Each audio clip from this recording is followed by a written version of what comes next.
Hey dudes, another improper intro here. Don't worry if you're listening for the first time, the sound quality will be better in a minute. I am just recording this through the fucking thing right on my laptop. We got comedy coming up. If you're listening to this on Tuesday, September 28th, I have a show at Pensport Beer Boutique in South Philadelphia. After that, I have Good Hang. That is at Moonshine, Philadelphia. That is at 4 o'clock. That can't be right. It's on Thursday night, October 21st. Then you want to come see me November 4th at Stickman Brewing. Guess where? Philadelphia. Yeah, it's going to be a good one. My guest this week is Casey Kuftic.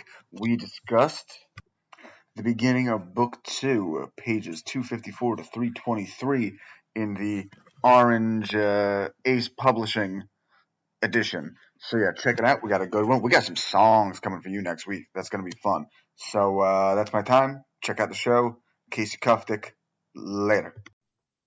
We are back on the Kill Your Gods podcast. We're still talking Dune. We finished book 1. Book 1 was a lot of fun. And now we are on to book 2. I keep forgetting to have my pages ready, but fuck it, I'll put it in the intro. I currently feel like a jerk off because I just spent all day thinking the Phillies game was tonight and starting in an hour, and it's tomorrow. My guest today, discussing book 2, he is another comedian, and he found an interesting way onto the podcast. So I'm looking forward to this one. Casey Kuftic, everybody. Yo, what's up, man? How you doing? Doing good, man. Doing good. I'll have you know that around our house, you have become known as Casey CK because my wife got really confused which one of your names started with a C and which one started with a K. Oh, word. Yeah. So KCPK. I like that, Yeah. I mean, it's not. It's kind of available right now. It's not like this. Yeah, right. I can take that. He gave Yeah, up the trademark. I thought I was gonna do for a while. My middle initial's J, so I thought for a minute I would do a KCJK thing. What's the J? What's the J for? It's just John, good old no H John. Jon. Casey John Kuftic. What's your mom's maiden name? Dolly. Okay, cool. I'm trying to fill out a loan. Edit that one out because that's like a security question for like half of my passwords. So. So yeah, before we get started, tell us anything you're working on, you want to promote, any shows, where we can find you on the interwebs. Oh man, I'm so bad at the interwebs for someone who came up in it. I just have Instagram right now. Like when it comes to if you want to find out where I'm doing shows, just Casey Kuftic on Instagram. Nothing flashy. I got off the Twitter last year. It was one of the best choices of my life. I do need to make a website or something. I feel like, I don't think I'm like getting enough stuff right now to have a website, but I should to motivate me to put stuff on it. So yeah, I gotta get a site, but right now, just follow me on IG.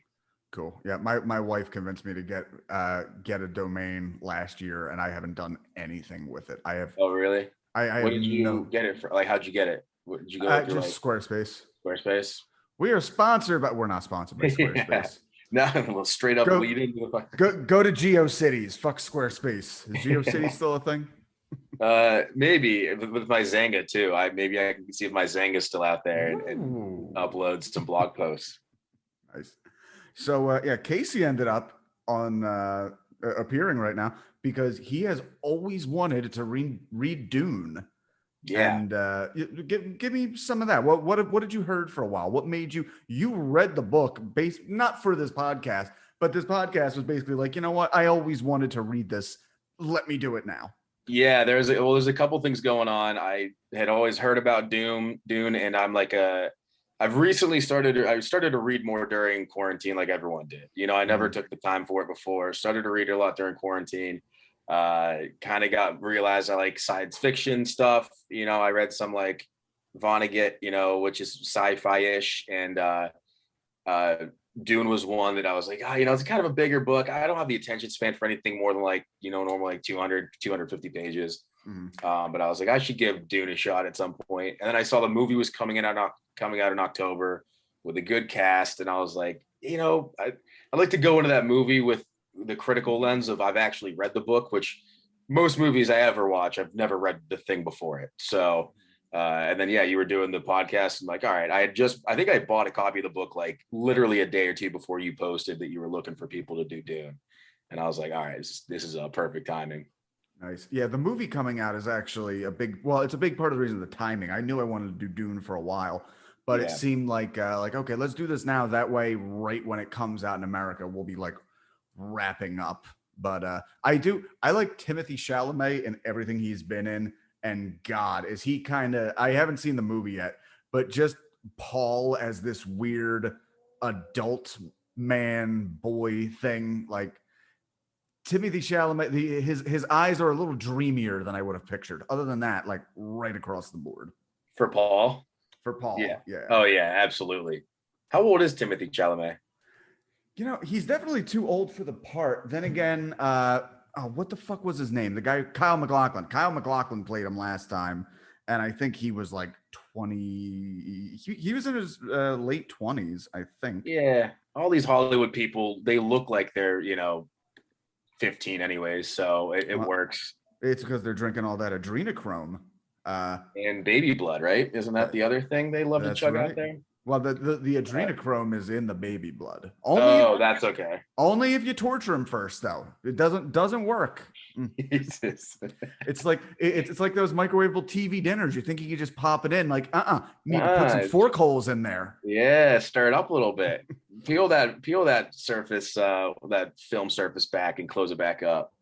That's funny. I mean, I also noticed that Batista's in this, and the Beast. I'm at the point where I'm gonna go see my boys John Cena and Batista, whatever they're doing.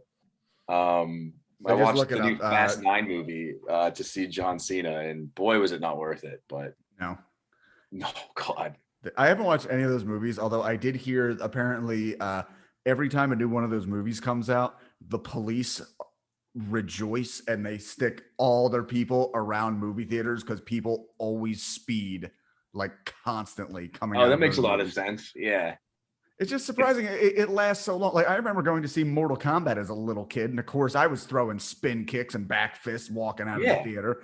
But no, it turns out no matter what age you are, you can still be stupid.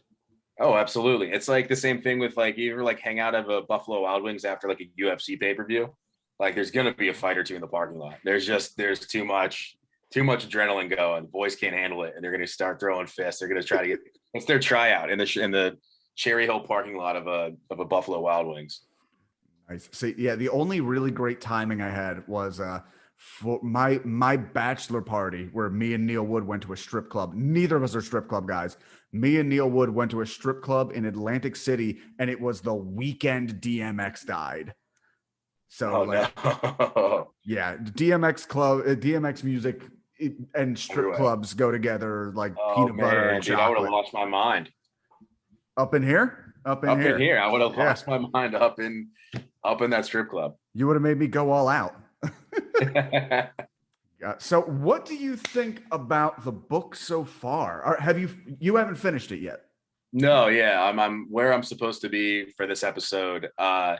I think it's mostly pretty good. Like what everyone says, like the world building in it is very cool. There's a lot of, I had a hard time with the names. I think a lot of people do. Like the names are kind of, dude, I was watching football today. I was watching the Steelers, and they had a sign in like one section that was like, it said, and when I saw the title Yinzer Mob, I was like, that sounds like a name in Dune. Like that is 100% a Dune name. Mob. And yeah, Yinzer Mob. Like it's the people in Pittsburgh love saying Yins, and so they all call themselves Yinzers. That's right. Isn't Pittsburgh like Yins is like their John? Yeah, 100%. Yins is the John, and so Yins is just kind of used throughout the city everywhere of just like a weird little. It's the same thing as like when you see John on just t-shirts everywhere in Philly. Right. You go to Pittsburgh and it's just t-shirts that say Yins and shit like that. I thought Yinzer Mob. I'm like, this sounds like a mentat, And Yinzer Mob's water was spread across the dark sand of Arrakis. Shit. All right. Where are you typically as far as like sci-fi? Because here's the thing. I wouldn't say I struggled with this, but I was trying to like keep up a deadline. It's only this one. I actually have read ahead even as far as like the next episode. So I think it's like finally gotten me at this point. Like, okay, we're building. Now we're swimming. Now I'm like, okay, I'm really digging this. I thought the section that we're going to get into, I think actually kind of dipped down a little bit in like the start of, how are you going to say this? Muad'Dib, is that, any and all pronunciations are welcome on this show. All right. Muad'Dib is how it reads to me. But yeah, I thought the first part of this book was, it sets up some interesting things, but I felt like, we got at the end of book one, there was a lot of things coming to a head, and a lot of the things you were kind of already being told basically were going to happen were starting to happen. And so it got exciting. And then I felt like, all right, it kind of dipped down a little bit. I had a hard time getting through some of these pages. I just thought it was just, my God, we're scheming again? How are we fucking scheming again? The whole first book was all scheming. We're back to scheming again. So, it was like reading it like it was like an episode of like It's Always Sunny. It's just a bunch of shithead gangs just trying to figure out how to get on top of each other. House patties, all about it. Yeah, Arrakis' patties, yeah. All right, so I'm going to dip into the summary. So pretty much anytime you have anything to say about anything, I have some questions in here too based on the subject matter. We will discuss it and just interrupt me whenever, okay? Word. All right, the epigraph for chapter 1 here. When her father, the Padisha Emperor, heard of Duke Leto's death, he flew into a rage she had never seen before, blamed her mother and that he was being forced to place a Bene Gesserit on the throne. He blamed everyone, including his daughter. The princess says he wasn't upset about the death of the Duke, but the implications it had for all royalty. So this is one of the confusing things already, because it seems like a lot of what's happening is happening with the permission of the Emperor. So, oh, by the way, since he's gone now, what was your opinion of Duke Leto? I liked the character, actually. I kind of liked the like, I thought it was surprising that, like, I didn't realize at first that Lady Jessica was kind of like an arranged marriage situation, or it wasn't even a marriage, but I found it fascinating that he was like, I needed a concubine. You don't have to marry me because strategically it's better. But then his, like, their interactions were very, very strange to me. That was like the weird part, but everything else I kind of liked about the Duke Leto. I think it felt like kind of rich aristocracy, husband and wife. I mean, like, I'm pissed off at you, so I'm going to wear a dress you like and make shitty eyes at you. That sounds like something. That sounds like something Ivanka Trump does. Yeah, 100%. But I think he's a better father than Trump. So, which, I mean, that's not going to take a whole lot. But I did like the interactions with him and Paul, like the father-son stuff. I thought was pretty good. But I love stories where you can just see someone just losing it. And so I kind of just liked going through that process of watching this guy go like, oh, I've got this great plan to show up on Arrakis. And then like almost immediately he's like, I'm fucked. And him going through all that was interesting. I honestly, I was surprised that he died this quickly. I was expecting it to happen later in the book. So when it actually came time, when they, when he was kidnapped and Yui handed him over, I was like kind of shocked that it was already happening. I thought he'd get out. I figured he was going to die. They kind of tell you in the like, oh yeah, they tell you long before he dies. Like, yeah, it's going to happen, but it's a matter of when. And I still thought it was going to happen later. Yeah, it's a little bit of the standard hero's journey format of like, they have somebody who's leading them into adventure, who's like a little bit of their protector while they're learning. And then that person needs to die to, put the proper pressure on this guy to make him space Jesus, basically. Right. I was really happy when I was reading Mufasa has fallen off the cliff. Yep. Yep. I was gonna say, Mufasa has fallen off the cliff, and now Simba's out hanging out with his mom in the desert. Yeah. There's no reason to be bummed out, Paul. You just gotta Hakuna Gom Jabber. It means no worries, lest I put this fucking needle in your neck. Just smoke some of this spice in the desert, man. You'll be all right. Yeah. I was happy to find out that in the series of books, there are prequels where they really get into the life of Duke Leto. Oh, cool. Yeah, I don't know if I'm ready to commit so much to go, because there's like 30 fucking books in this series, but I might read a bit more. There's a lot. There's that many? There's a whole. So I think the original author only wrote 7, and then his son started, like, he picked them up and started running with it. Oh, okay. Gotcha. Yeah. His son was like, "Oh, all right. I mean, if my dad's the Duke, then I guess I have to be Paul and take this over." And he's It trying is. to be Paul It's as an author, basically. yeah. It's kind of built into the life story if you think about it. Interesting. Uh, Yeah, I didn't. I remember when I went to pick up a copy. I just went to Barnes and Noble, and there was a bunch of different Dune titles, mhm. and I was kind of confused, and I had to like look at my phone. Like, I'm almost positive I just need to buy the one called Dune, but I didn't want to like not do the right thing. Maybe there was like a Dune pre thing I had to read, but Yeah. I got the right one. It would have been pretty awkward if you came in like, so we're reading like The Empire Strikes Back Dune Yeah, edition, right? it could have happened. I think Yeah. I've done something like that before.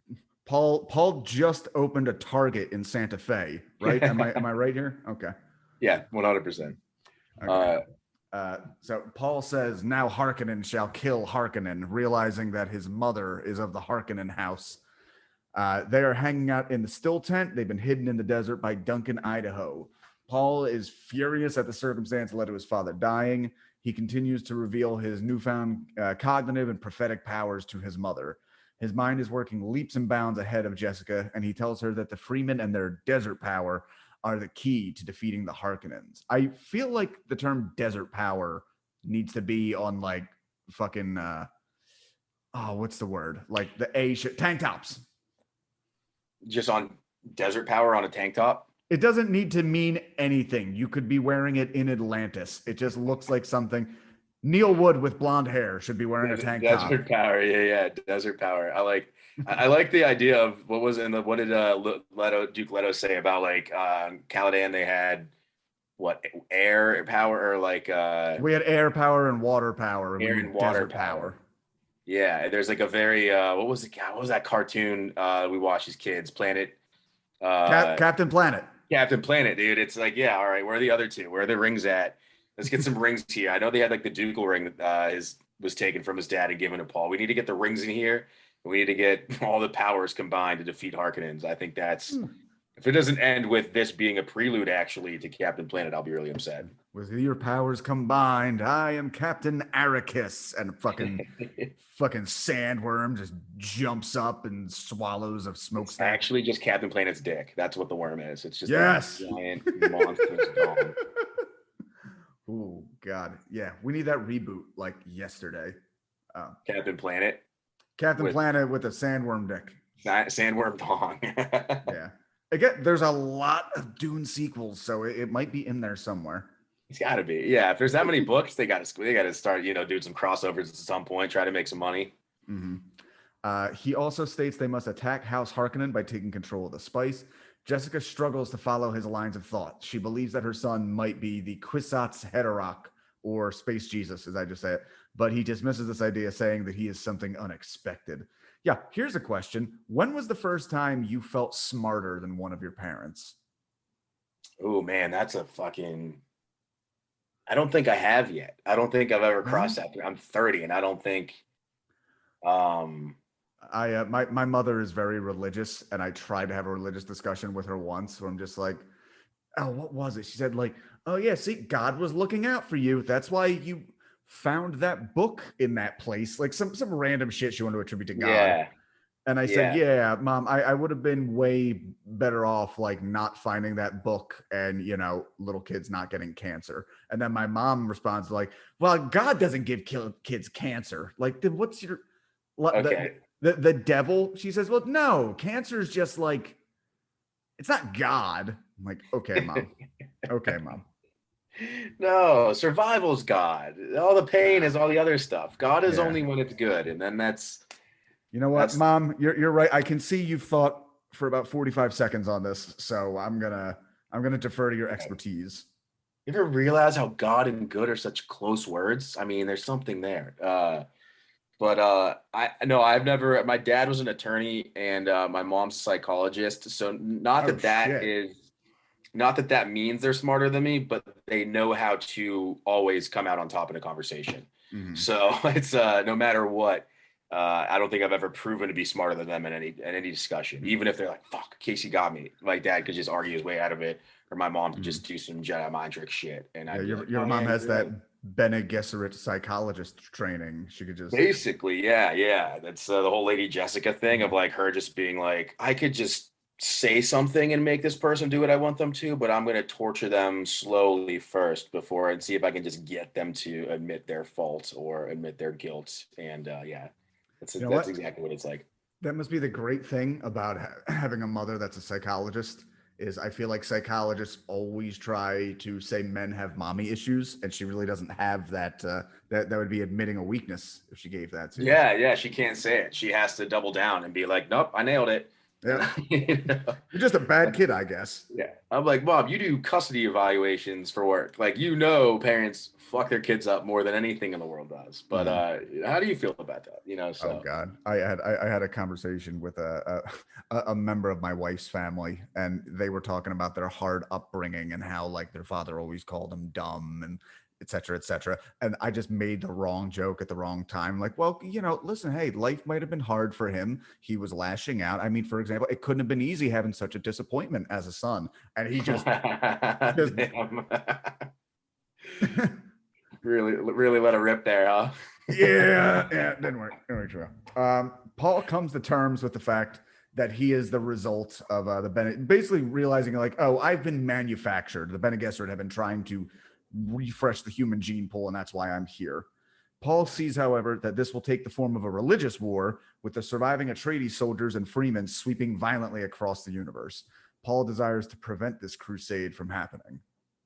So I do think that's pretty cool where he's having visions of the future, and he's seeing a future already where like, either like I could be a great leader, I might also be Osama bin Laden. So I need to not. Yeah. He's like, I don't want to do this shit. That seems. I think it's kind of weird because he's like, he is able to kind of see ahead, or he has these premonitions, but he's also like, it's not set in stone. So he's able to. What do you think if you're seeing all these premonitions that if you whatever move you make, it's going to lead to that anyways? So I wasn't sure how they were kind of presenting the type of premonitions he's having in the book. I think at this point, they're almost presenting it as it's such a new awareness to him that he can't control it. It's just like a dizzying amount of information that he is receiving. Like there's a point where they even say like even the smallest movement, like he would love to stay completely still, but even that is a choice with its own consequence way off down the line. Yeah. There was a really cool line. I forgot to write it down, but it was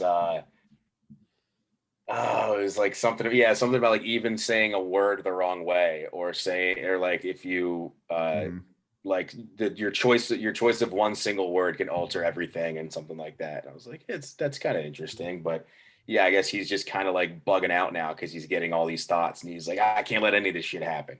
And so yeah.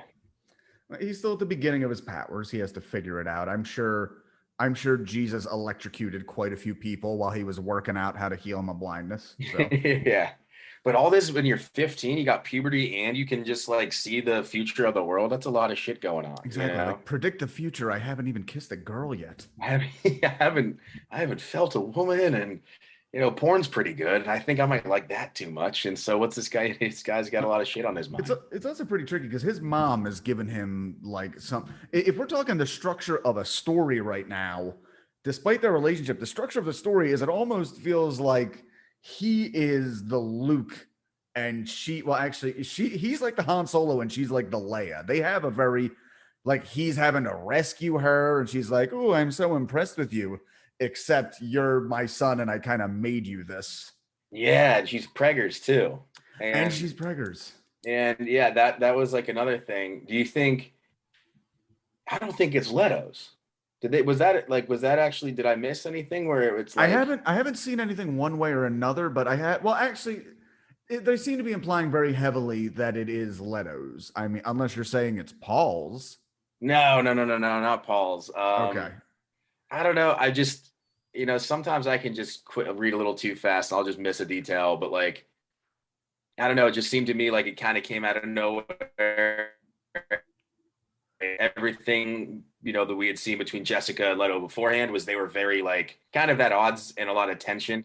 But I guess sometimes that's the right situation for some fucking. So maybe they did knock one out and, get pregnant. But I don't know. Come on, if you're like, listen, even if you're fighting with your spouse, I gotta imagine like leaving your home world you might never see again.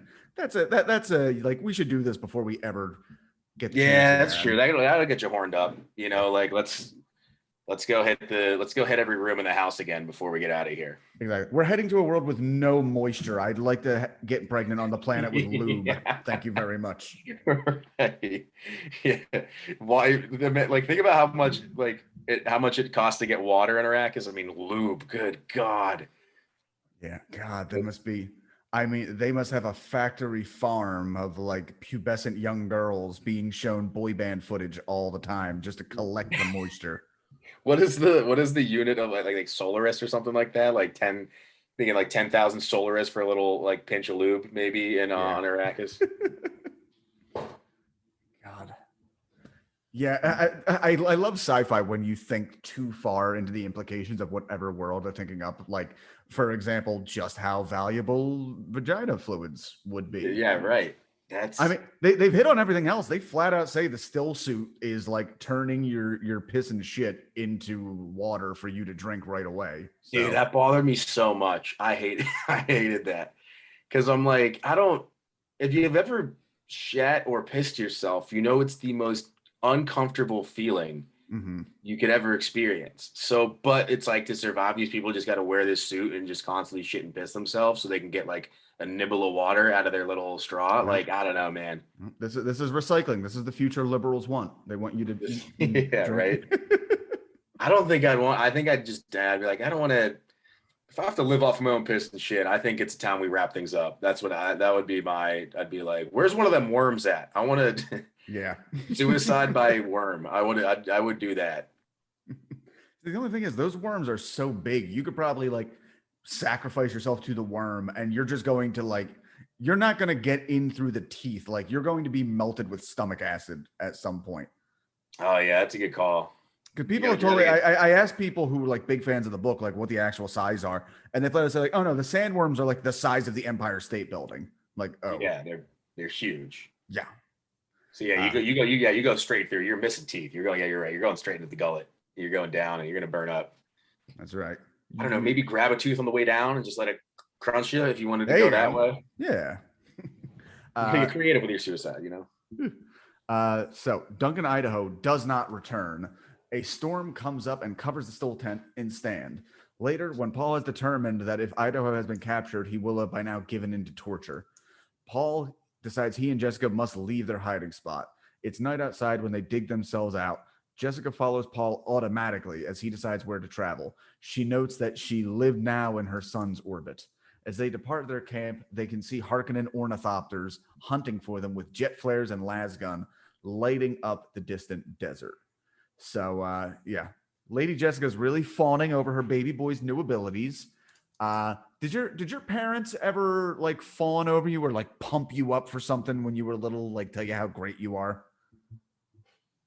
What is this therapy, dude? Look, I don't. Casey, your mother asked me to talk to you and get some information. Fucking Lady Jessica at it again.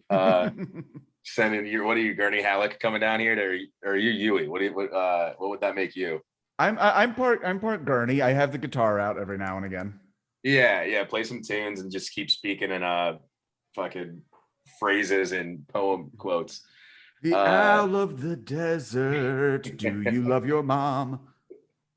I don't remember them like they were always supportive of like anything I wanted to do, but they were never like cheerleaders or anything like that. You know, they're kind of pretty practical in their enthusiasm towards things.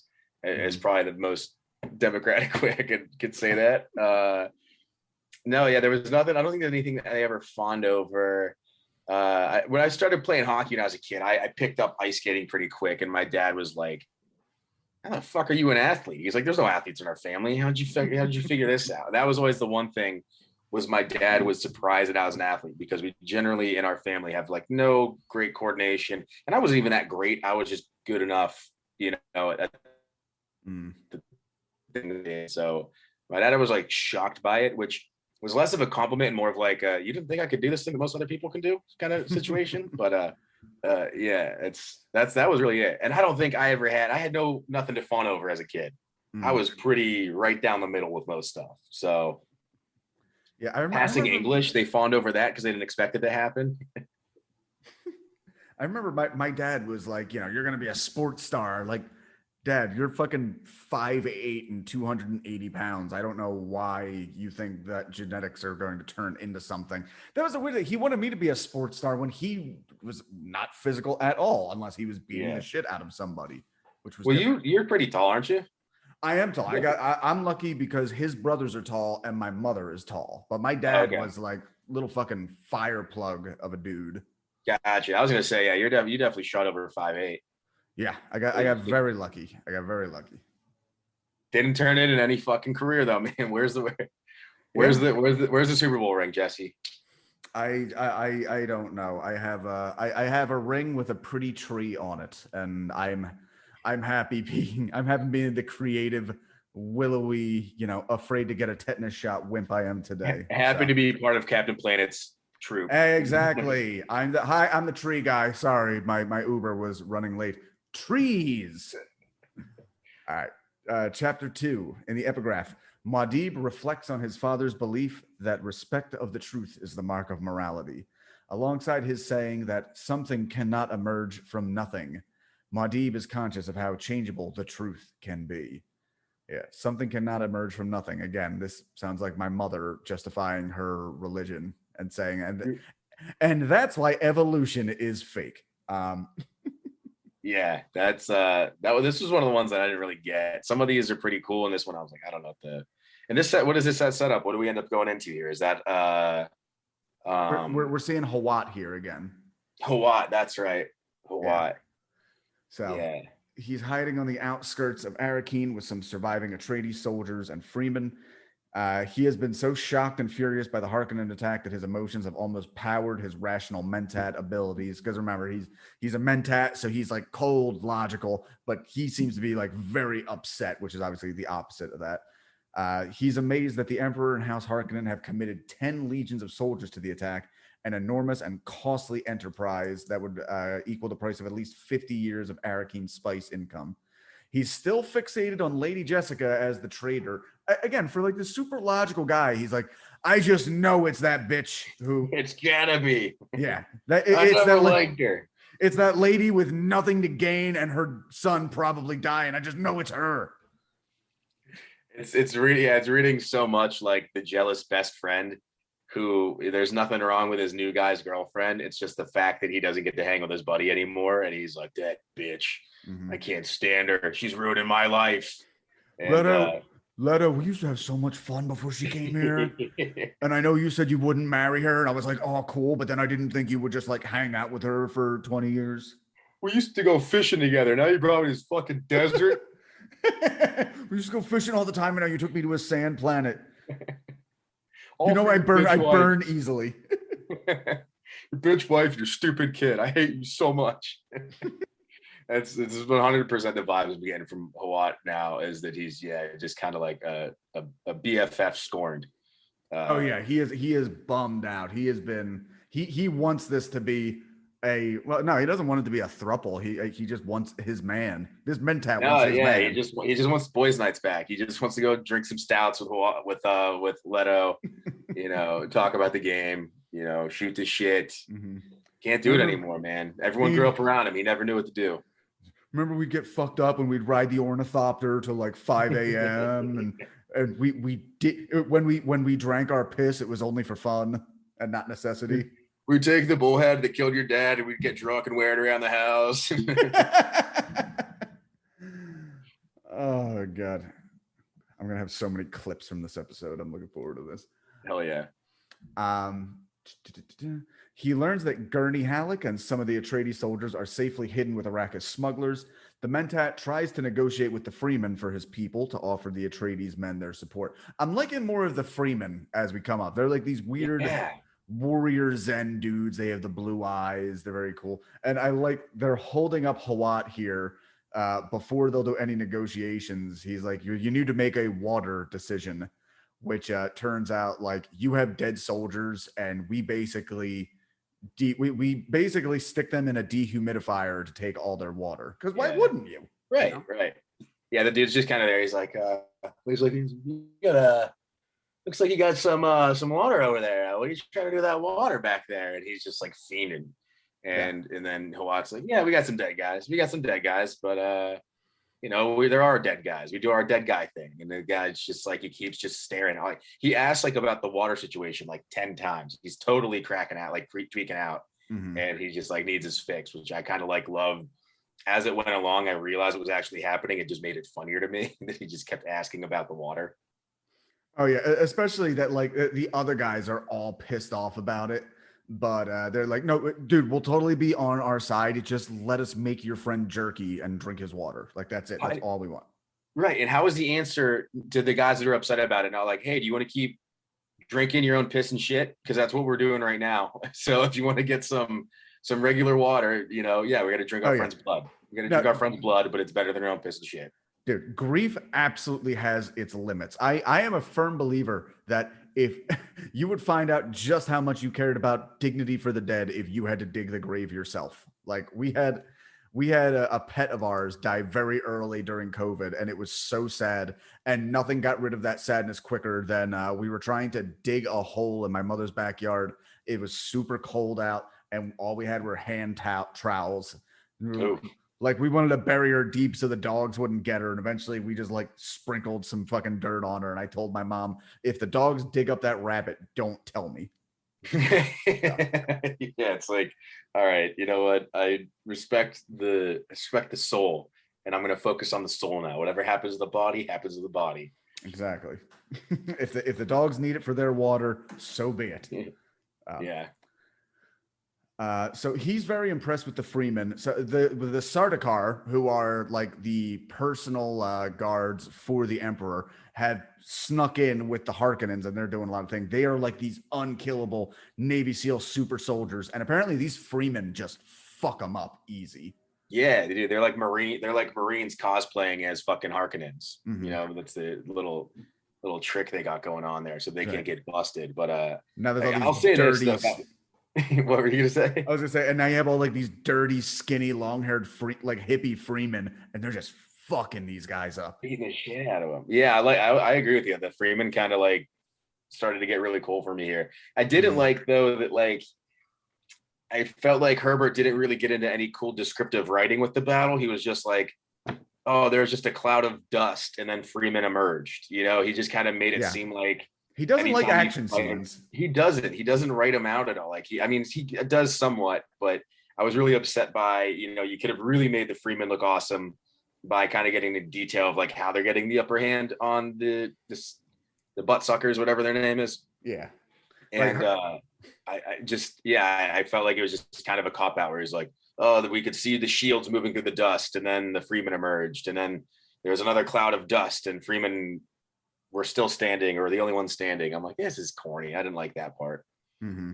Yeah, like, dude, just give us a little bit of badassery instead of like he's all about tactics. Like we're gonna get into like the nitty gritty of like the step pattern that Paul and Lady Jessica use. Like, dude, why just have a Freeman fucking sneak up behind a Sardaukar, snap his neck, and like light a cigarette. Rolling head. Yeah. Give me one fucking rolling head, please. Right. Can I get just that? Sneak up behind him like, oh, does it hurt? Can you not sand it? Oh man, that would be beautiful. So yeah, Hawat's impressed by their discipline. We see a fucking suicide bombing. One of them steals a ship and sacrifices himself, crashing the ornithopter into like a fucking troop vessel that they're on. Yeah, he's like, well, like 300 soldiers on it or something. And he's like, fuck it, I'll take the bullet. He just, I like that. That was cool. However, at this point, they're attacked by more Sardaukar, and Hawat is knocked unconscious, and I don't think we see him again for the rest of this little section. So. No, we hear about him, but no, we don't see him. Yeah, I was like, damn, how many of them are there? Because you think that like that whole series, you're like waiting for them to be out of the woods or out of the desert, out of the caves, out of the rocks, and then they finally get out. There's like still more of these fucking soldiers. So I don't know, were they insinuating that they were like people who survived the the crash and we're coming down from it. It sounded like they're kind of coming down like with chutes or something like that. I couldn't really tell exactly what was going on.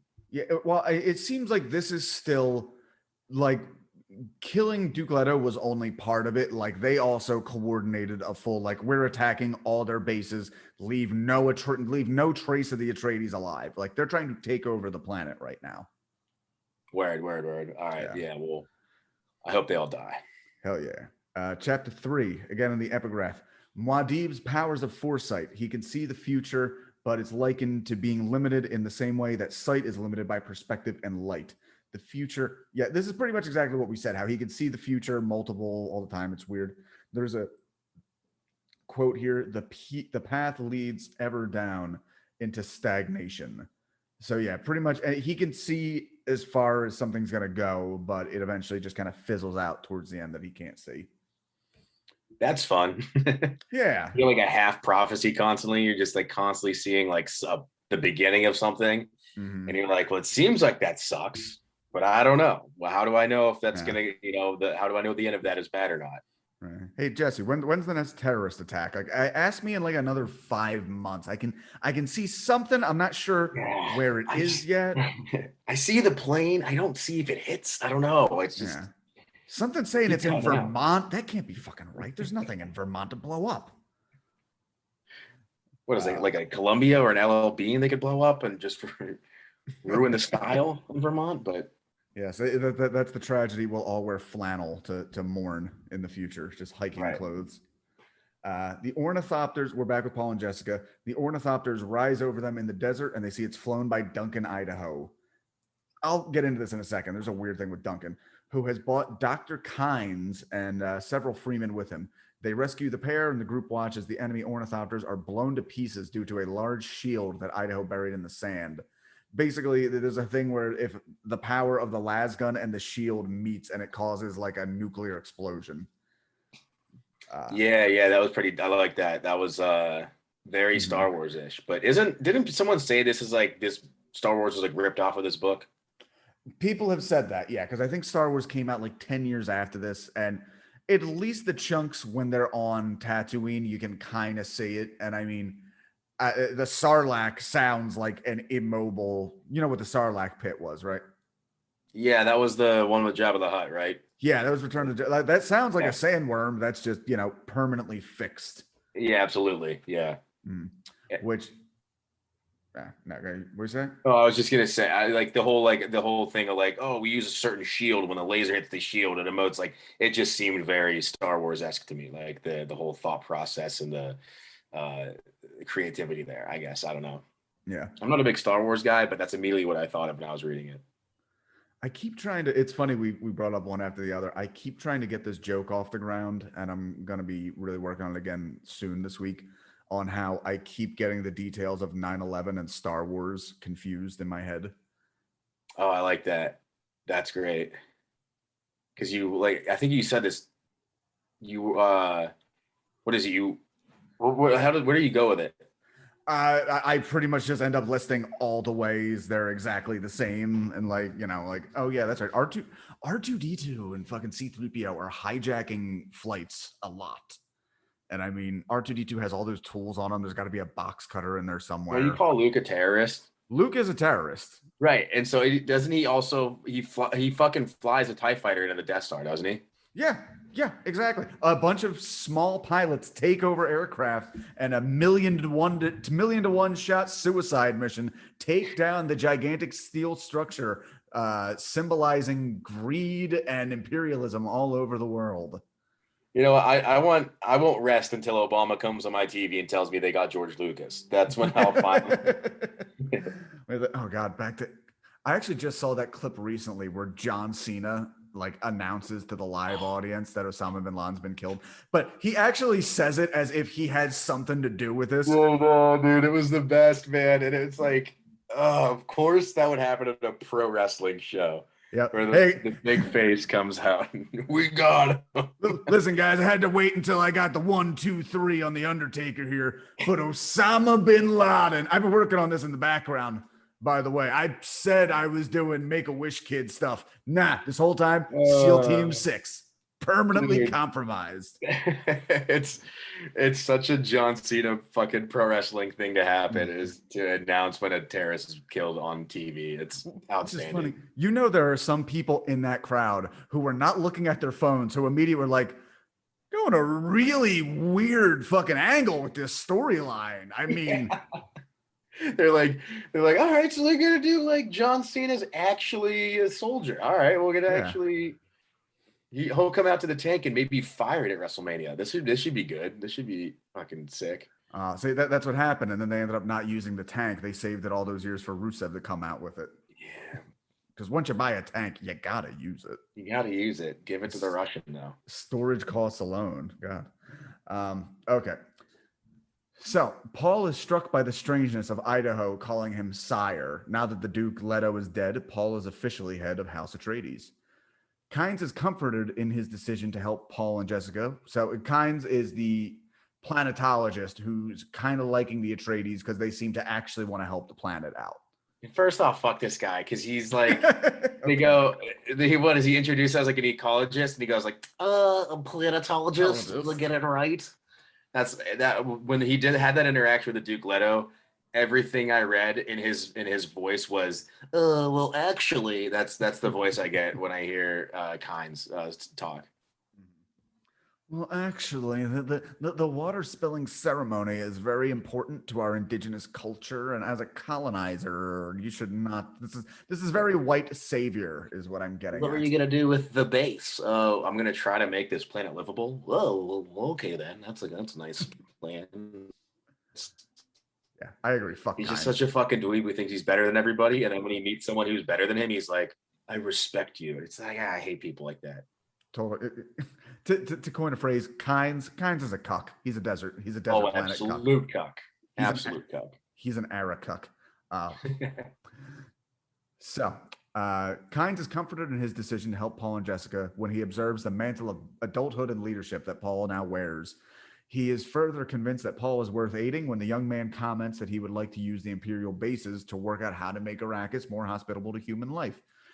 They find out, we've been hearing alternately, there's this mysterious leader of the Fremen called Liet. Liet is Kynes. So they hired a dork, it sounds like. Oh yeah, that's right. He's their god, right? Technically, isn't Liet like, wasn't he supposed to be like a god figure to them, the Fremen? A little bit. They've actually been kind of scanty on the details as to just how much this is an actual religious thing, or I think they play up like nobody's entirely sure what to make of it, but they know the Fremen have this thing they look up to. Okay. Paul and Kynes negotiate. They each forcefully try to impose their own authority over one another, with Paul pushing his legal nobility while Kynes presses his as an authority for Arrakeen. Paul speaks to the fact that he is likely the prophesied Fremen messiah, Lisan al-Gaib, which Kynes tries to dismiss as a superstition, which, an interesting tactic in negotiations. So I need 2 weeks paid vacation, company match 401k, and may seem steep, but remember, I'm Sandy Space Jesus, all right? And I didn't come here saying that, you did. Okay? Yeah, right. You guys were telling me that. I like Space Jesus. The other word, the Krzysztof Sawatz or whatever, I butchered that. I don't like that name at all. Kwisatz Haderach. Yeah, they really, the beginning of this book, they just fucking throw these terms at you. Yeah, and you're supposed to keep them all together, and it's really hard to. I didn't realize there's a glossary at the back of the book, so that's kind of on me. But is that? I guess there's one in mine, but I never bought. All right, that's fair. Yeah. Paul wants to blackmail the Emperor into abdicating his throne to the young Atreides Duke. Paul will threaten the Emperor with a violent civil war by bringing the truth of the Arrakis attacks before the High Council. This will piss off the great houses if they learn that the Emperor helped to attack House Atreides. There we go. The great houses will fear similar treatment and unite to take on Imperial forces. Paul will then offer the Emperor an alternative to civil war, that the young Duke will marry one of the princesses and then he will step down. So we got so much.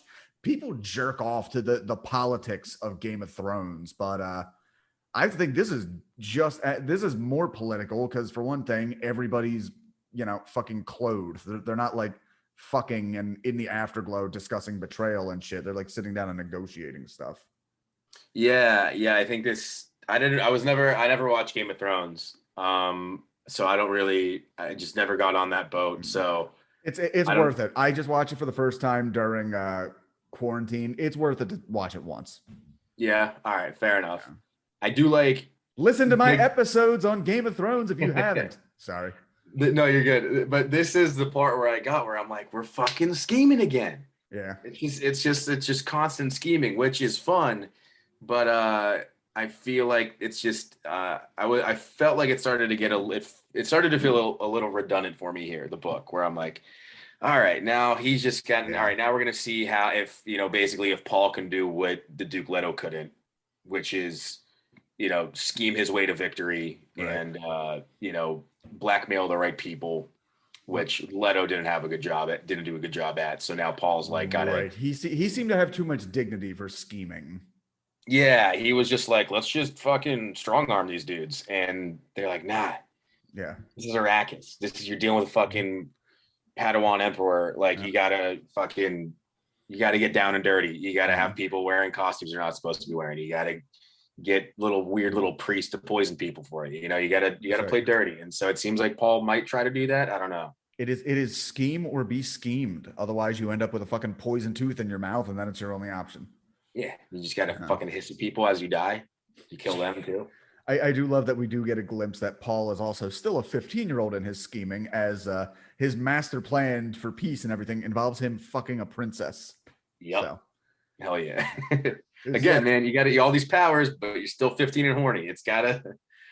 I mean, I'll do what I need to do, and if some sand pussy finds its way to me in the meantime, I mean, well, that's just a sacrifice we're all gonna have to make.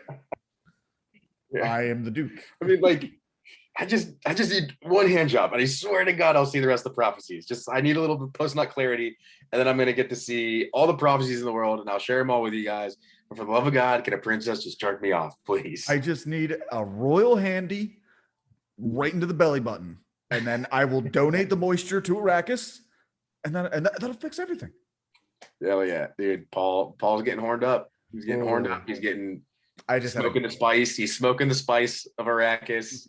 He's seeing all kinds of stuff. I mean, he's about to have a more exciting 15 than I did. So all the sex and pregnancy talk just made me have the thought of like, what is a desert planet with their importance of water? You know what they do when a woman's water breaks. They're all over. Oh yeah, man. That's even worse than eating the placenta. I think that's some heavy shit. Yeah, I'm okay with cooking and eating the placenta as long as you're not taking out a crazy straw and getting the amniotic fluid up there. There's got to be like at some point in the woman's pregnancy where like just has dudes just with buckets following her around, just like waiting and hoping and praying. Oh, what a gross universe. So Kynes is actually won over to the Atreides because he gets really pissed off at something at some point over something Paul says. And Paul is actually like, wait, no, I misspoke there. My bad. I fucked up. And even something as small as like, a Harkonnen would never admit a mistake of any kind ever. Yeah. That is how I realized I was in a toxic relationship once, when I realized, this person never admits to anything wrong ever. Duncan Idaho is killed protecting Paul during the fight with the Sardaukar soldiers, but Liet Kynes, Paul, and Jessica escape through a secret exit. Duncan Idaho keeps like showing up, is awesome, and then just like dies like a fucking dry fart in the desert. I don't know. It kind of bothers me. Yeah, I don't think he's dead. I think because of that reason, like it's kind of like what's like the role in like TV, like if it's not, unless you see it, they're not dead. And there's like a part of me that, because I think later, I don't want to jump ahead too much, but in this section, there's one point where Paul says he has a vision, and in the vision, Duncan Idaho's with them.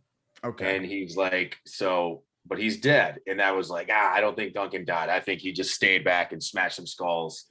Okay, good. I want to see that, because he does feel like the Space Marine in like Dune, just like total badass. Like, I imagine he's going to have to like fight fucking Batista Raban coming up. And I was going to say, he's going to fight fucking Batista. And let's not forget that he has the ultimate Midwestern indie wrestling name, Duncan Idaho. You know who plays him in the movie? That's Momoa, right? Yeah, it's like Jason Momoa, who looks, he looks like an alternate version of The Rock that the world just didn't go with. Absolutely. So you got to have Jason Momoa versus Batista, which another show has already done that. And yeah, I think that's what's going to happen here is Duncan's got to live, I think. Yeah. Duncan Idaho versus the Beast Raven. Like that is a fucking Montana indie wrestling main event. That those two names right there. You can't even convince me otherwise. God, Duncan Idaho got fired. He was originally known as what was it? Dominic Montana, and that's his indie name. He had to go back now. Dune death match. You can. They just fill the ring with sand. Yeah. Loser will be devoured by the sandworms, and after having to drink their own poop. Paul and Jessica escape in an ornithopter and are pursued. Paul daringly pilots the ornithopter into the sand. So again, this is one of the things when somebody's space Jesus, you can instantly make them like, and they instantly knew how to operate this heavy machinery because space Jesus. Anyway. Yeah. It's like, hey, I was reading that and I'm like, God, this is something that, and I'm not saying that Dune stole it, obviously, having come out in the late 60s, early 70s. I think it was like mid 60s. It was like 65. Yeah. But it's like, God, how many times have I seen this in a movie or a show? Mm-hmm. You know? Yeah, like I guess I'll try to figure this out, and then they're like, flying the thing like they've been doing it for fucking 100 years. That's why God bless The Matrix for being the only movie that actually like, no, we uploaded it to your brain and you know it now. It's that makes sense. Way to get around it. Yeah. Paul begins reciting the Bene Gesserit litany against fear, which I do like. I do like the fear is the mind killer. Calm the fuck down.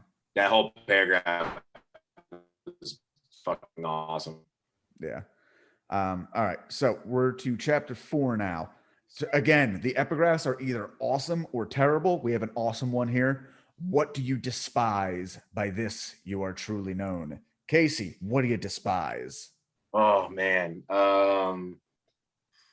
Nearly everything at this point, I think, is like the safest thing to say. Man, what do I truly despise? Bringer mics. Mic. Yeah. Open mics in general. Open mics terrible. In general. Comedy producers, comedy promoters. No, I don't know. I do just despise I think anyone in man. It would have to be. This is a hard one for me because I don't. I despise a lot of shit at this point. I really do. I think right now is I'll put it this way.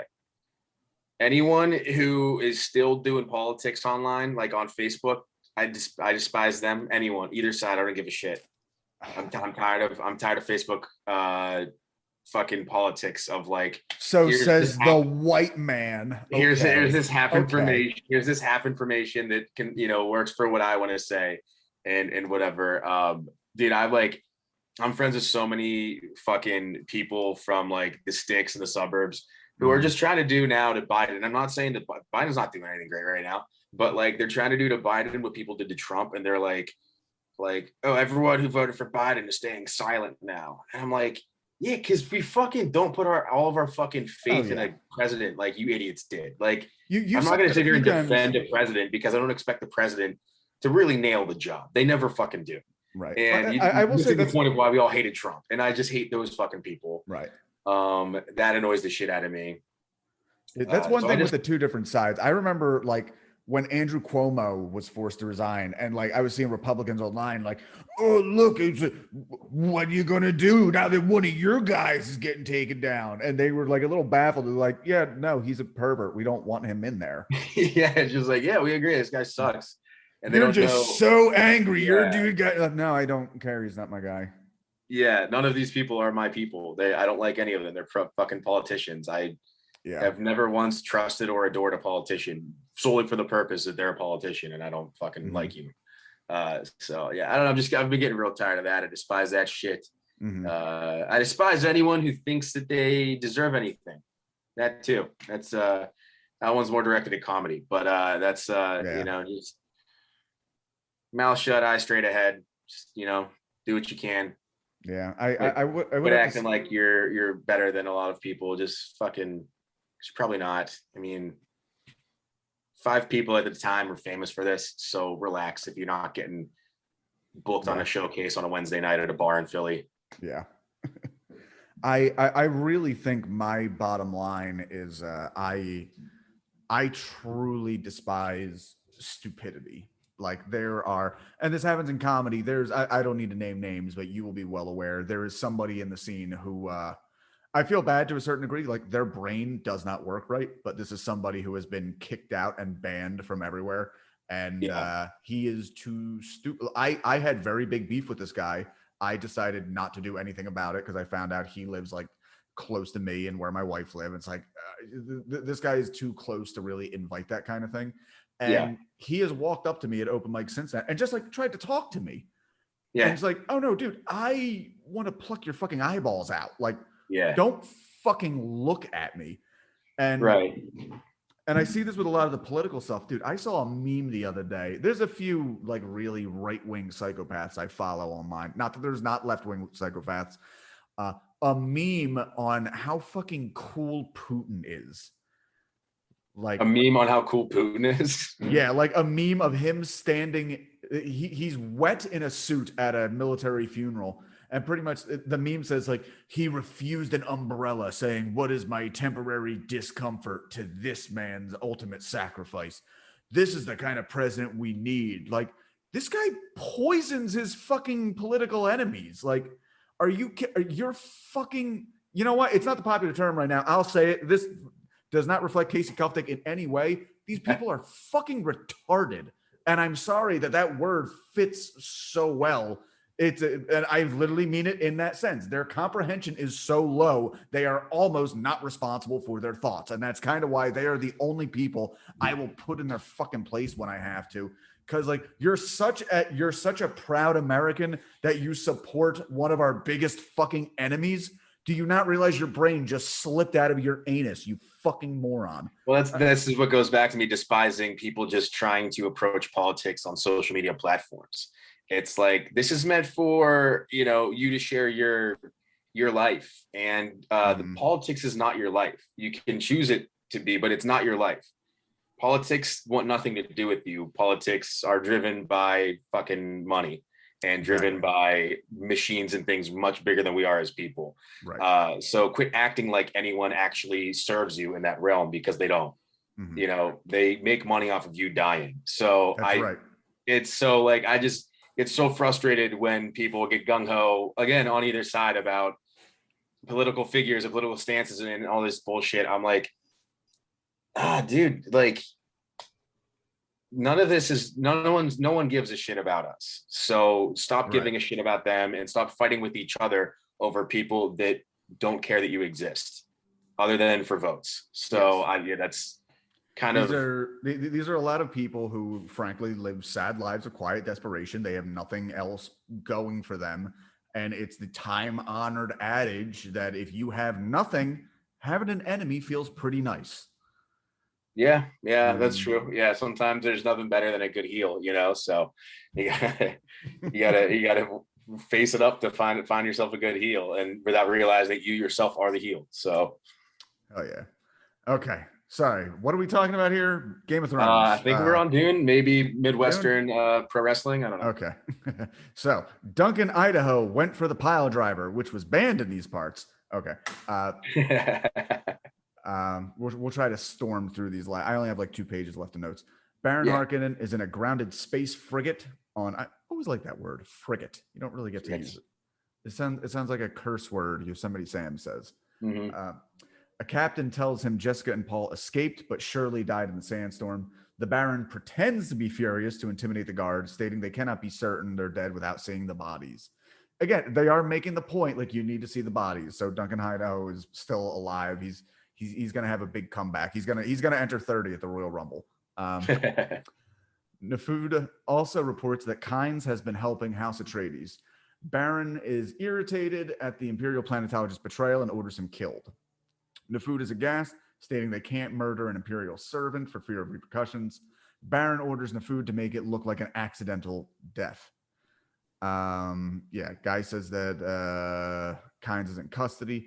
Finally, Nefud reports that the Mentat Hawat has been captured and that the Atreides Mentat still believes Jessica was the traitor because he is jealous and he has feelings for Duke Leto. He is not ready to confront in himself. Right. Yeah, he needs Daddy Leto back in his life, and he lost Daddy Leto because of Lady Jessica, and he doesn't know what to do with himself. So he's probably going to side with the Harkonnens because the Harkonnens are going to play with little heartstrings, and it's going to lead him right into a trap, little poison trap. I kind of thought it was sinister. They were like, give him poison, and then give him the antidote, and feed him a diet of antidote. Like, that's such a crazy way to manipulate someone or control somebody. Is like, I've poisoned you and I have the antidote, and unless you want to die, you got to do what I say so I can keep giving you the antidote. That's fucked up. It's pretty fucking crazy. They're going to do it both ways. They're going to do it with this complicated poison antidote scenario while also like kind of gaslighting him. Like, yeah, basically. I think you two were so close before that bitch came around. Yes. They're gonna be like, do you know when he died, the last thing he said was, tell Hawat I love him. They're gonna do that shit to him. They're gonna really, really fucking fuck with his head. Yeah. He didn't tell you he planned a trip for Vegas, just the two of you before he died. Yes. After dismissing Nefud, Baron Harkonnen sits back, very satisfied with the situation he is in. He thinks that his favored nephew, there's so many weird names in this that you end up saying fucking weird pronunciations. Fade Routha has the potential to rule. Baron calls for one of his nephews, Beast Rabban, known for his cruelty. Here's the thing, I've actually looked it up. I'm not sure if he's supposed to be gigantic in the books. He's just supposed to be like a cruel person. But obviously you cast Batista. Yeah, it sounds like he was meant. It sounds like he's kind of described as like, and with like fat, I think they use that word in the description about him. Yeah. And then I was like, wait, isn't this the dude who's supposed to be played by Batista in the book? So maybe in the book they wanted him, or the movie, they wanted him to be more menacing looking, which makes sense. Beast Rabban was a monster among men. He had a tiny sun tattoo around his belly button. I was just gonna say that. Yeah, in my head, as Beast Rabban walked in, it was just heard like Beast Rabbans. I walk for miles inside a pit in a racket. So yeah, I was fucking fired up to see my boy Dave Bautista show up in Dune, the novel, which was only in my head. I just kept visiting him, no matter how he was described as a character in the book. He seems like he's like, I like the dynamic here, him and his uncle, because it seems like uncle's like, this guy's dumb as shit. I can easily fucking manipulate him. But he's pushing back a little bit. So I think that's kind of setting up something. He's got a little gumption to him. Yeah. I like that. So the Beast is going to be assigned control of Arrakis, but pretty much he's just putting him up there to be like a temporary guy for Fade Routha. We haven't met Fade Routha yet, I don't think, but people are talking him up like this guy's the best. And it sounds like he's, according to his own uncle, a hot little boy. There's like the last line of the chapter. He's like, oh, and that body, that lovely body or something. I don't know. It might not be. Let me grab the book. I was like reading. I'm like, what the fuck is happening here? This planet will be ruled by Fade Routha, the ultimate twink to the ultimate supple boy. Yeah. It's the boy will be known by that time how to oppress with immunity. I'm sure he's the one we need. He'll learn. In such a lovely body, really a lovely boy. Yeah, we're gonna have some incest action here coming up. Baron's a touchy uncle. Touchy uncle.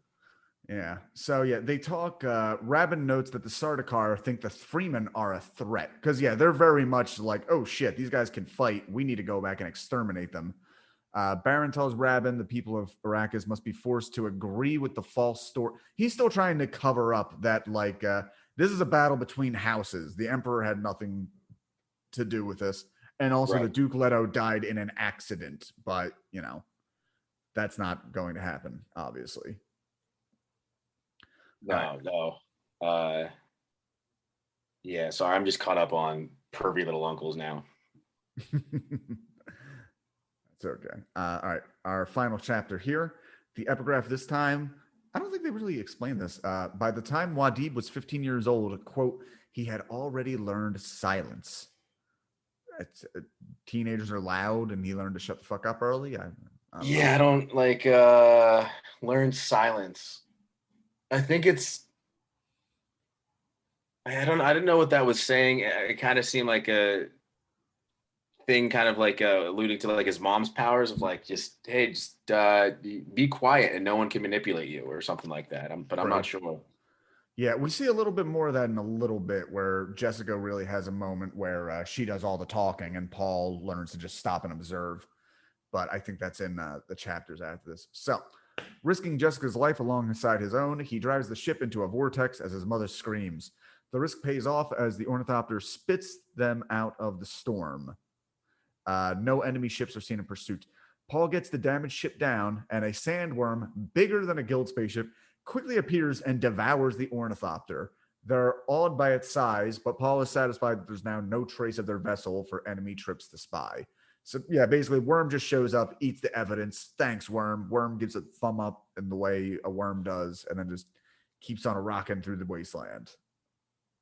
Yeah, dude. And this is like kind of the first time they talk about how big they are too, right? Yes, this is where they really get into like this thing just swallowed our entire ship with no problem whatsoever. Yeah, he was comparing it to like other like space freighters and shit like that. Yeah, that's it'd be so horrifying. You know, like if you ever like been to like the zoo and you see a giraffe or like a hippopotamus or a rhino, like a big fucking creature, and you're like, that's insane. Like, it feels safe because it's in a animal prison. But could you imagine if we actually had something on our planet that was the size of one of these fucking worms? Oh yeah, just like a massive Cthulian gigantic beast. Yeah, it could just like swallow fucking city blocks at a time. That'd be nuts. I kind of wish we had something. I don't know, like you ever think how terrifying? Just had something to going out there and just cleaning house all the time. You know, I think I'd like people more. You ever think how terrifying it must be for an ant to view a human, which isn't even the biggest of all possible animals? Just like I think about that all the time. Like, can you even see? Could you imagine if you just looked out your window right now and just a dude's face was just peering up on the horizon? Horrifying. Yeah, I think about it in terms of like I could smash it, I can squash a bug, but like if I were in the wild and like again like a rhino, a fucking lion, like there's shit out there that could just be done with me in 2 seconds too. So it's sobering to think about. Yeah, I have a theory that you have to live as every animal. When you die, before you can become human again, you have to live as every animal you ever killed or ate. So, gotta be. Oh, dude, I'm gonna start hunting fucking animals. Then that'd be crazy. Because right now I'd only come back as like bugs and maybe a snake, But I gotta get some better. If that's the thing, I need to. Oh, I did go fishing once. I caught a shark. So there you go. I'll come back as a shark. Get to come back as a shark. And, that's pretty cool. Chomp down on like some hot teens in a lagoon somewhere. Yeah, get some ankles, get a whole movie plot based on me. That'd be sick. Hell yeah. Paul and Jessica know that they must travel by night and rest in the heat of the day. Jessica realizes that she fears her son's new strangeness and what he may see in the future. So they have a thing called a thumper. They're trying to, basically it's like a bomb thing. It's going to make weird noises. They set this up. They need to get across the open desert, but if they just walk, then the worms are going to hear them and they're going to sense them. So they set off this percussive thing, and then basically while that's going off, run the other direction. But they also run in a weird, like non-rhythmic, like so like the worms understand that like this is the tempo of a human walking. So if they hear this, they're gonna come and they're gonna nom nom nom nom nom. So they're trying to do a like if they just fucking like dance, if they moonwalked across the fucking desert floor. I was frustrated reading this part.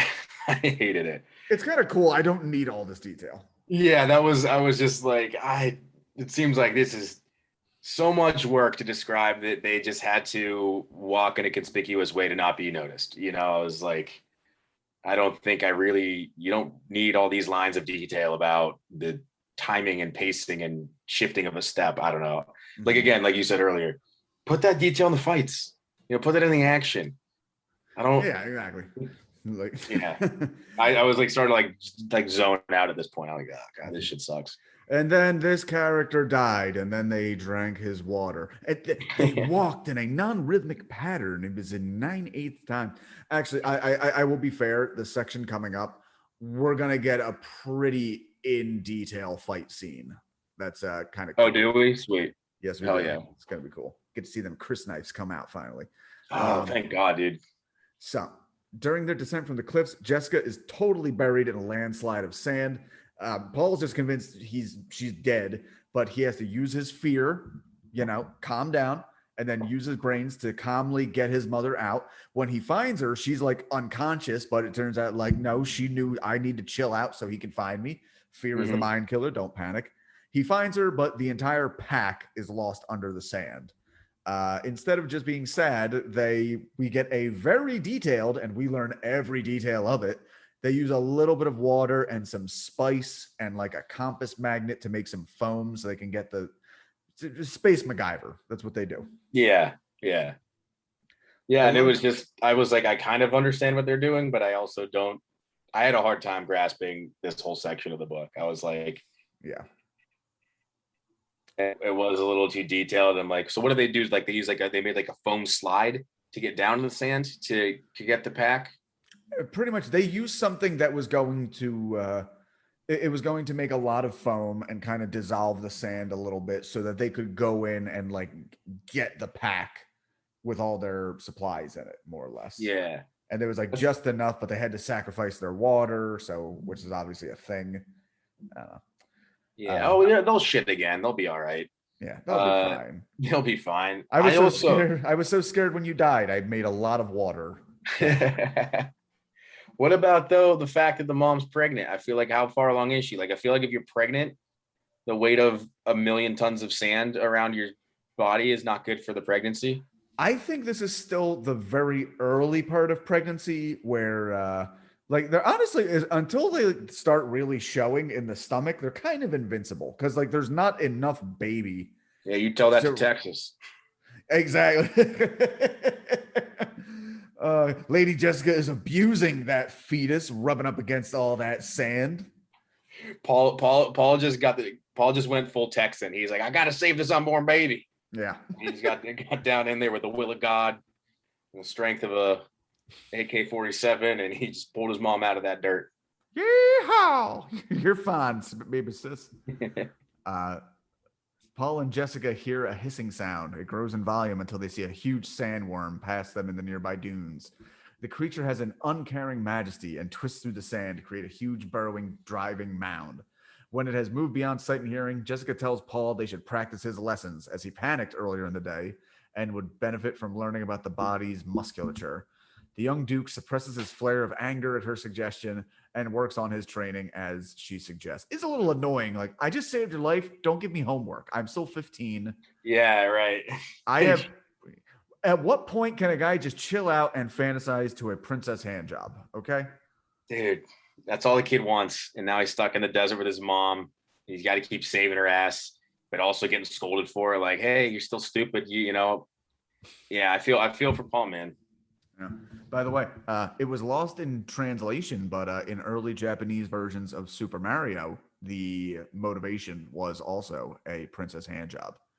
Yes. Oh, really? Yes. Princess Peach was hiding in the castle, just greasing her palms, waiting for an Italian plumber. See, phallus. You think they're gonna write that into the new movie? They should. Yes. Chris Pratt has to be there. And then he blows his load, and then we hear. Fuck, I don't remember. Yeah, I don't remember. You get it. It's the music that makes when he dies. That's it. Kind of. Yeah. So yeah, that's all our notes. Yeah. Are you glad you're reading Dune? Yeah, I think so. It's mostly been good, and I'm like close enough now to the end where the main goal of this was to get to be a little snob when the movie comes out. Hell yeah. I've never do that. So this is my first go around with being able to be like, well, that's not how it happened, and I can sound like the fucking the planetologist. I can get full kinds and be like, well, actually, and really stick it to Hollywood. They're gonna really gonna take a beating from me on Instagram if this doesn't go the way I want it to. Oh yeah, you need to get back on Twitter. Let people know just what the mistakes I know are. it doesn't. Yeah, I'm coming after you on Instagram. People are like, who does that on Instagram? You're supposed to just be stupid and hot and shut up, you know. So, dude, I have tried to get into marketing myself on Twitter, and God, that is the place where all good in the world goes to die. It's just, yeah. So here was my thing, and here's why I went off Twitter and not Facebook, and it goes back to what I said earlier about what I despise. And I think this is a better way of how I said it earlier. I despise people who just want to be right all the time. It really bothers me when people like just can't acknowledge when they might have had something wrong, or they just dig their heels deep in a dumb thing. On Facebook, there's plenty of that, right? Mm-hmm. But it's just like genuine stupidity, which I can actually tolerate a little bit. Right. On Twitter, it's everyone who thinks they're actually really fucking smart. And like Twitter was more of like righteous, like Facebook is just like, oh, you're just stupid and you just don't know what you're doing. But Facebook Twitter is where, Facebook is where the like actually do research and actually put in work on Twitter and still look fucking stupid. Mm-hmm. It's like, how are you wrong in 240 characters or less? How'd you do that? That's pretty impressive. And then you package it in tweet threads. This is not the format. Yeah. This is not the social media platform for essays. You don't, if you have to break it up into little bits and pieces, you're on the wrong platform. So like I got tired of Twitter for that fucking bullshit. Yeah. You did research to be extra wrong. Yeah, it blows me away. There was more of that on Twitter than Facebook. So that was, I had to get off of that shit. That's why I still go on 4chan where people are just like gleefully lying to people. Like I saw somebody post a photo of like a rotted hand the other day, and they swore like, this is my sister-in-law's arm after getting the COVID vaccine. And then just a bunch of fucking dopes discussing it like there's no citing here. There's no citations. You're all fucking. Oh my God. Yeah. Dude, we need a worm to eat the internet. Agreed. That would be the best course. All right, that's a good place to leave it. Casey, remind us again where we can find you on Instagram and nowhere else. Instagram and nowhere else, just Casey Kuftic, CASEY KUFTIC. You know, that's it. You can find me on there. That's where I post all my shows. I really just do stand-up. I don't do a lot of anything else, so I'll just post when I'm going to be in Philly or outside of Philly. There you go. Yeah, go see him. He's a very funny guy. And yeah, thanks for doing this, bud. I'm going to end this the way I end every episode. Me and you were going to keep talking. Everybody else, fuck off. Go argue on the internet, you dorks. Losers. Nerds. But please keep listening. Dorks. Bye.